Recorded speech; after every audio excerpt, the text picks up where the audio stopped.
Corporate retreat के लिए अपने कोलीग्स के साथ बस राइड के दौरान सैम को एक हॉरिफाइंग विजन का एक्सपीरियंस होता है।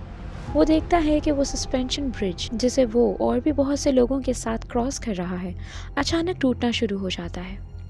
जैसे ही उसका विजन एंड होता है और ऑलमोस्ट इमीडिएटली वो सब कुछ सच होना शुरू हो जाता है जिसका उसने विजन एक्सपीरियंस किया था, तो सैम फौरी एक्शन लेता है। वो समझ जाता है कि वो सब कुछ सच होने वाला है जो अभी उसने देखा, और वो अपनी ex girlfriend Molly, best friend Peter और बहुत से लोगों को बचा लेता है। हाउएवर सर्वाइवर्स को जल्द ही पता चल जाएगा, यानी मौत से नहीं बचा जा सकता।